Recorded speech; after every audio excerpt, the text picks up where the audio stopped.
So welcome everyone to Aqui, Seguimos, Understanding Family Dynamics, Self-Advocacy, and Achieving Work-Life Balance. All right.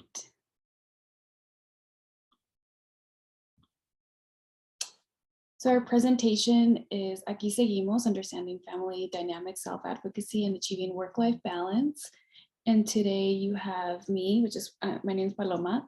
I work at the University of Northern Colorado Libraries, and Maggie Shawcross also works at the University of Colorado Libraries, but she couldn't make it today. So I will let Sara introduce herself.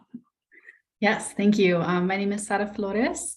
I am a mental health counselor at North Range Behavioral Health, which is a nonprofit here in Northern Colorado. And before we begin, I just wanted to do a land acknowledgement. So we are based here in Northern Colorado, and the University of Northern Colorado sits upon the traditional territories of the Ute, Cheyenne, Arapaho, and Lakota peoples. And we acknowledge that the 48 tribes are historically tied to the state of Colorado and the original stewards of this land. Just a little bit more about us. So I am a library technician at UNC. I focus on the course reserves for professors and students, and I'm also an MLIS student through the University of Arizona iSchool. And Maggie, she is a teaching and outreach librarian, assistant professor, library research services as well at UNC. And Sara, do you want, well, I guess you already mentioned yourself. Right. I don't work in the library as a just mental health counselor, but there's a picture of me. And some of our learning outcomes that we wanted to focus on today is we want to provide an insight of the complexities and nuances of Latina culture and history and traditions. And that being said, we interchange the term Latino, Latinx, Latine based on what people use. It's something that's continuously changing. So we might just go back and forth with those. We will also discuss suggestions of improving work dynamics, and participants will learn about mental health resources, burnout prevention, self-advocacy, and work dynamic suggestions that we can improve the retention of our Latina library staff.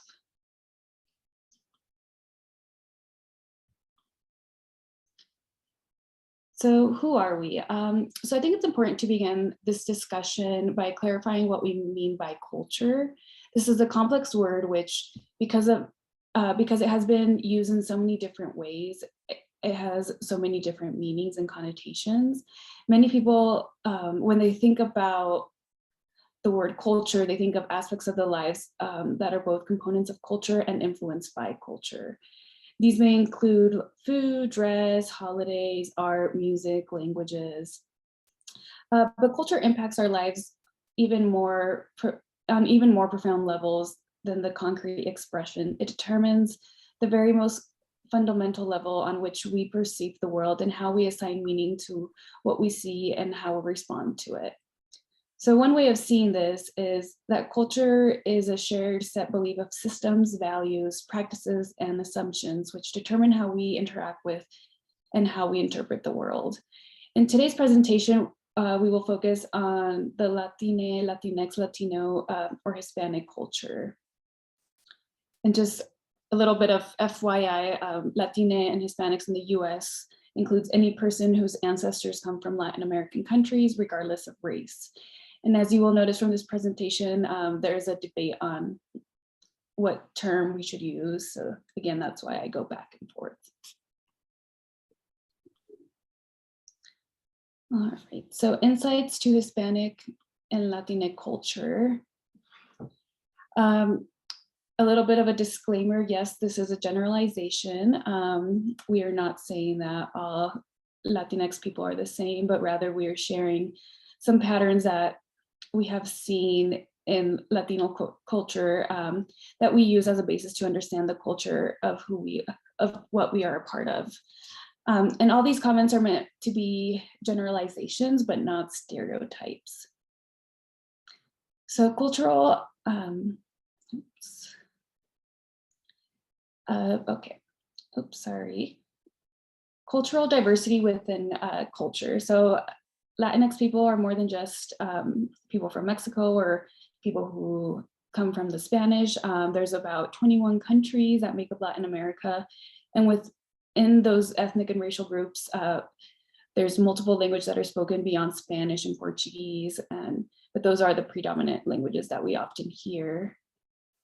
Something that we see a lot is the traditional patriarchal structure. So it is, the Latinx culture is known for being patriarchal, meaning where the man is the head of the family.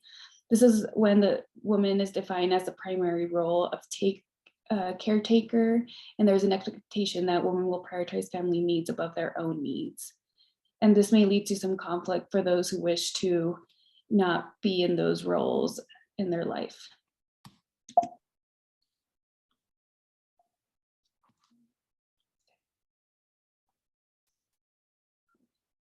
And there are many elements to our culture, but here are some that we believe are more prominent and that affect us as library workers from day to day, especially as us, or for those of us who work in such public facing positions and interact with the public.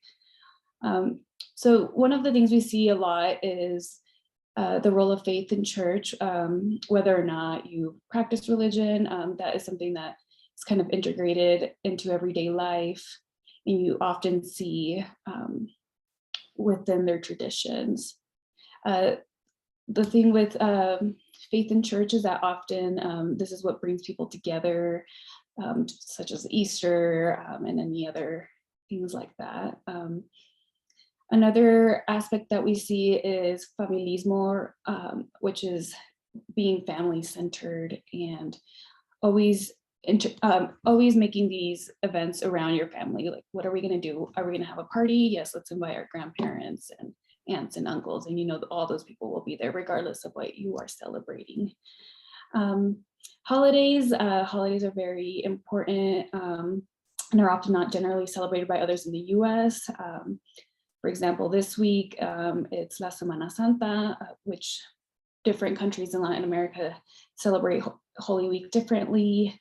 We have Three Kings Day, or Dia de los Reyes Magos, which is January 6th, and there's traditions tied to that.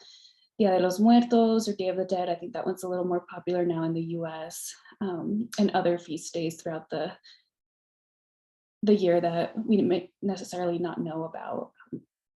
And then lastly is language. The majority of Hispanic immigrants speak Spanish, and many Hispanic immigrants will speak English regularly, and the younger ones will also make English their preferred language. And sometimes families do abandon the Spanish language altogether, just depending on assimilation or where they live, or if it's something that they're not allowed to practice at home.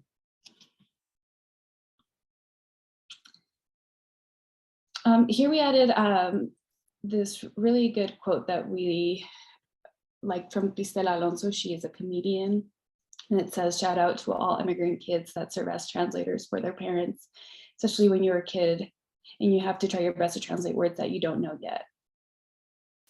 So both Maggie and I are first generation Mexican Americans, and we both live here near our parents, and we're excited to be there for our parents and extended family. For example, I just moved out maybe a year ago, and that was very disheartening to my parents, even though I'm almost 30. But yeah, it was very shocking to them that I wanted to leave home. So that's something that I think other cultures don't see as often. I know when I shared that experience at work, I had colleagues that were very confused at why it was a big deal. Another thing that we often see is the family obligations that include translating, as mentioned here in Alonso's tweet. You are primarily the person who helps them pay bills, who advocates them for getting better quotes on insurance. Like my mom just called me and asked me if I can help her find better quotes on insurance. So that's why I say that. And so we're kind of obligated to do all of these extra things for our parents that other families and other cultures are not necessarily accustomed to doing for their parents. And I also know that this obligation is a lot for me. It's very tedious, it's a lot of work, and it's really difficult to balance all of it. It often feels like we're juggling a lot of different things at the same time, and hopefully none of them are going to drop from all of the work that we're doing. So in talking about advocating for others and ourselves, here's a list of suggestions for improving work dynamics between manager and employees. We want managers to take the time to get to know their employees and to understand and appreciate the role of family in Latino culture, because family is very important, and extended family is also important, not just your parents and your siblings, but also your aunts and uncles and cousins.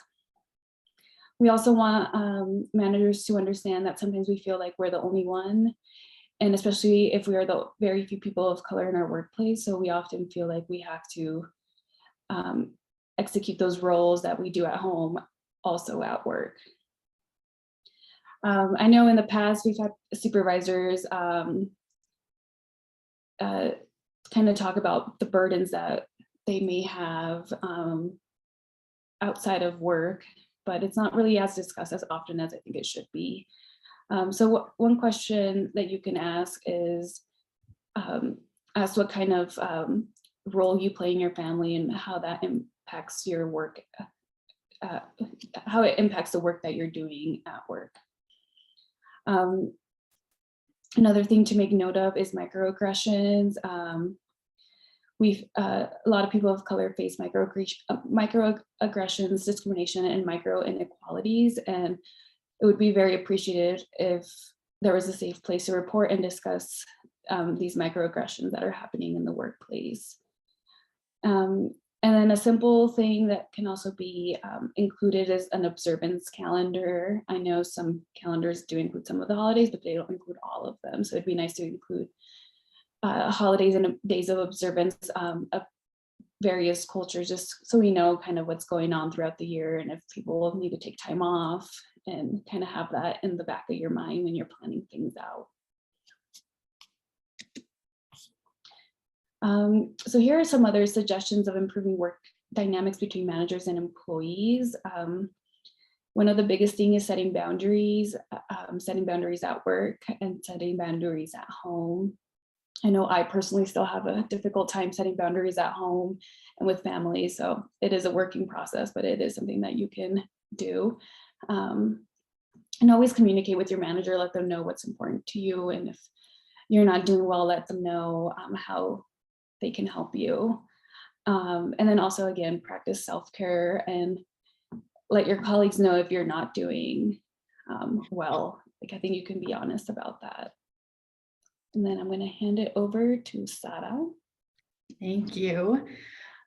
So a major facet of wellness that impacts retention is the mental health of not only staff, but their collaterals as well, so their family. Especially in an industry that faces burnout, ensuring strong mental well-being is integral to employee satisfaction and having that work-life balance that we're talking about. This is especially important in regards to Hispanic populations as well, just because these communities, we face unique barriers in terms of poverty, lack of insurance, stigma, or legal status. So I wanted to take some time to cover the basics on how to seek mental health care and some of the logistics, so it doesn't maybe seem as daunting. So first here, we have some mental health resources for finding a therapist. So the first one here is latinxtherapy.com. This is a US-based website. They have a therapist finder that you can filter through different criteria, including specific cultural identity. So for example, I'm Colombian, so I could try and find a provider who also is Colombian, who could relate to me on more of the minutia of that culture. They also have wellness resources like podcasts as well as books in Spanish and in English. So it's a good resource if it doesn't feel like you maybe want to talk to a professional, but there is something for you to start off with. Next is therapyforlatinx.com. This is also US based. They're self-described as a Yelp for providers that look and talk like you. So they really emphasize cultural representation and connection with providers. They also partnered with Mental Health America. So there are mental health screenings on there that you can access for things like depression, disordered eating, anxiety, all sorts of things. While these aren't diagnostic tools, so you can't diagnose yourself with it, it's a great resource to get more insight into what you or a family member is going through, and can be a great kind of launching pad to where to start in terms of if you're seeking your own help or talking to a provider about that kind of thing. And then psychologytoday.com. This is great for our international friends. You can filter through licensed therapists and psychologists in your area. You can filter by country and get a little more specific than that as well. There's also filter criteria like insurance, price, gender, the type of treatment that they're specialized in, language, faith, sexuality, ethnicity served, or by issue. You can also see if these providers have a wait list or if they offer online options for telehealth as well. Psychology Today is also a pretty well-respected publication. So on their website, outside of the therapist finder, there's also just a lot of articles and information on mental health, tips for wellness, just lots of great stuff to explore as well. And then local nonprofit agencies. I work at one of these, and it's a very accessible way for people to call, set up, an appointment. You can share preferences if you have them, and we can try and match you with someone who would be a good mutual fit. So if you don't feel like doing a bunch of research on your own, that's another fantastic resource to have. And for affording care, I think this is something that intimidates people more so than maybe it should. So I wanted to cover this a little bit. If you have private insurance, then it's going to be super similar to setting up a doctor's appointment. You will go to the website, find what mental health providers are covered in your area, call, email, set up an appointment. If it feels right, continue with them. That's fantastic. And you would have a copay like you would with any regular doctor's visit. So it's very similar. Another resource would be EAPs, or employee assistance programs. So this would be a benefit that's provided by your employer. They usually will provide a limited number of sessions that are available to yourself and your household members for mental health services. So it's definitely worth reaching out to HR, reaching out to your employer to see if this is a benefit that you have that you can take advantage of. And finally, if you don't have insurance, you may have more options than you initially think.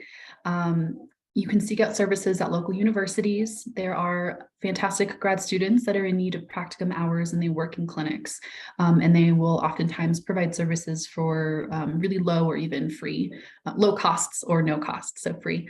Nonprofit options, I'll touch a little bit more on this in our next slide, but typically nonprofits work on grants or government funding. And so they have ways to make this quality care accessible to everybody.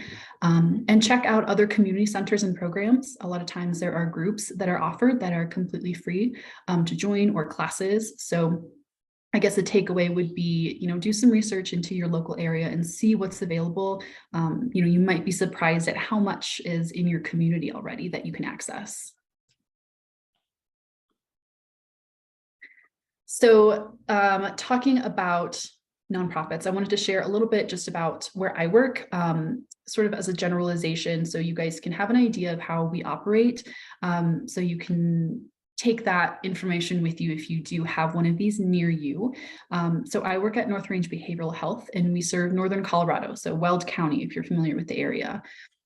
We are considered a safety net organization, meaning we serve everybody, regardless of financial status. We are able to see anybody who's in need of mental health resources like access to psychotropic medications. We have psychiatrists on staff, therapy, group therapy, we have classes, as well as crisis stabilization services. On the right is a list of the types of funding or payment that we receive from clients that we accept. So as you can see, it's pretty much everything, Medicaid, Medicare, private insurance, people who prefer to pay out of pocket, individuals without insurance. And we also have a sliding scale fee, which is basically where you bring in proof of income or lack thereof, and we will kind of accommodate your finances to have an agreement on a fee,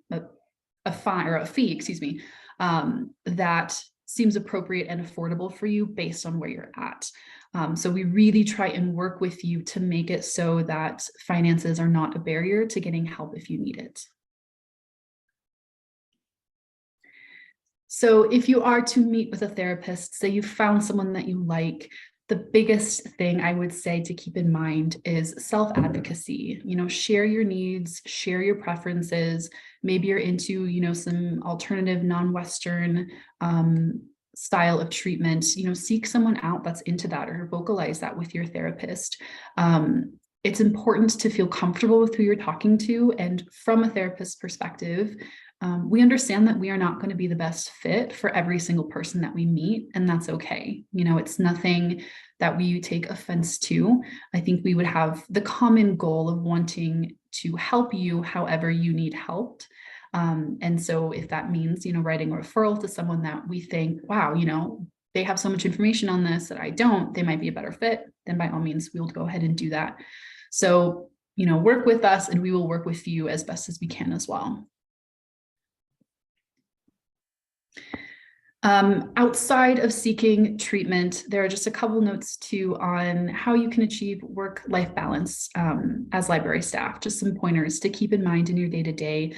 The first of which is, again, advocating for yourself at work. If you need help, if you are, feeling burnt out or you have too much on your plate, reach out to someone, talk to someone, build that community and feel supported. I think having people that are kind of in the same boat as you and just can lend an empathetic ear will really make load seem a little bit lighter. Second, be present wherever you are. So, work hard when you're at work and rest hard when you're not at work. Being mindful, obviously your job is, great, it's fantastic, do that. And also extend that courtesy to yourself when you're taking care of yourself. So when it is your time at home and it's your personal time, really enjoy that and really allow yourself to be fully tuned into that, whether that's family time or alone time or socialization, whatever that looks like for you. Because that's preventative mental health care. That's going to be sustainable for you in the long term, as opposed to being burnt out and going through that kind of burnout cycle of needing a break because it feels like everything's crashing down. And finally, listen to your needs. Our mental and physical health is so closely intertwined. So if your body is telling you that you need something, if you need rest, if you need more socialization or less socialization, honor that and respect yourself and try to accommodate those needs as best as you can. I get everyone's busy and it's not always feasible to take a break, but treat yourself gently, and that's, I would say, the best key to having that work-life balance and having it be sustainable over the long term. All right, and I am just going to share a few fun activities that I've personally done. I started doing yoga through my university. So our university has a rec center, and for staff members, we get a reduced monthly, I think it's $30 a month, and we can take all of the classes they offer and go to the gym as many times as we want. So I've been going to yoga about 3 to 4 times a week, and then I've been doing a mobility flow class, and it really has done wonders for my mental health and physically myself. The way I just sit all day at the desk, the mobility flow has been great. A great way to just detach for an hour and then go back to work. So that one I do during the middle of the day, which is perfect time to do it. Podcasts as well, I've been listening to. I'm a big journal gal. I love journaling. I think I have 4 or 5 journals that I circulate because I love to journal. And then crystals, I love collecting crystals. There are a few other things that Maggie and I kind of asked around at the library to see what our colleagues do for self-care. One of them is we have a few people who love doing their nails, and every week they do a different design, and they spend a portion of their weekend just dedicated to this and only that. We have people who do a lot of planting, and they share, they propagate their plants and they share some with the library, and that's just been like a nice way to talk about other things outside of work and share these really cute little plants. And finally, I just wanted to share a few podcasts that I personally listen to, and I rotate these. They are a little different. Most of them are Latino based. I think my favorite one is this Top Corner. I think that's the one I listen to the most. The top right corner, it's Se Regalan Dudas. This one is all in Spanish. And these are 2 gals from Guadalajara, and they kind of talk about these difficult questions that we perhaps didn't ask ourselves when we were younger, and they really bring these questions forward. And it's been really great. I love to listen to it and then journal after, kind of to get all of those thoughts out. And just overall, we really want our staff and employees to think about ourselves, because we constantly think about others. We constantly try to find ways to help our patrons, and it's important to also go back and listen to yourself, because you can't really help others if you can't help yourself. So thank you. I think this is a good time to do some questions. Thank you both so much. That was excellent. If you have questions, you can either raise your hand and I'll unmute you, or you can just type them in the chat and I will read them out loud for everyone.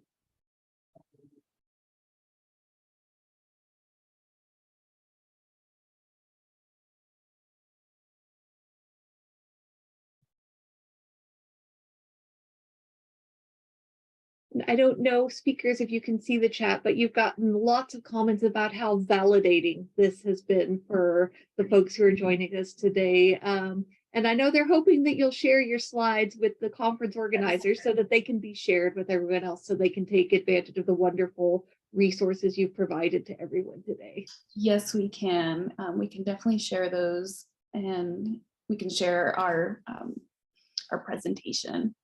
Thank you. I did want to make a note that the reason why we asked Sara to collaborate with us is because we did want someone who is in the mental health profession to kind of guide us and basically hold our hand so we can get these resources. And Sara has been a very tremendous help to Maggie and I, building this for our library and sharing this to our colleagues at work.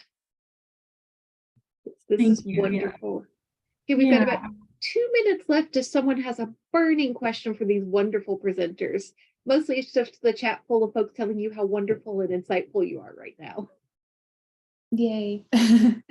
Thank you to everybody who has these nice comments. And I'm seeing where everyone's from too. That's so exciting. I'm glad to see someone else listens to Regalan Dudas. That's great. Okay, so Michelle asks, is there anything Latinx folks can ask from their employer? I'll share like a personal one. I let my employer know how tight-knit my family is. And when I first started, I had an aunt who was pretty sick. She had cancer, and I told her that I was her translator, and I did a lot of things for her. And so my boss was very comprehensive with me, and she let me take family sick leave, which I think in a lot of other places of employment, they don't consider your aunts and uncles family. They just consider your immediate family as family sick leave. So that was something that I really appreciated. And there was other times where I had to fly out to Mexico. My family's from Mexico. to deal with family matters. And they were very understanding of giving me that sick time as well. So I think it's really important to be upfront with your boss and kind of let them know the situation that you're in. And hopefully that is a place where you can do it and it's a place of trust. I think I've been very lucky with my boss, who she's very accommodating to everything and really looks out for me and my other colleagues. That's wonderful. Thank you again for being willing to share not just like the resources, but also to be personally vulnerable with us like that. It's so important, you know, especially for folks like me who are not part of the culture, to start to bridge that understanding. And I think we're all just really grateful today for both of you. So thank you guys. Thank you everyone for attending, and have a wonderful rest of the conference. Thank you. Yeah, thank you, everybody.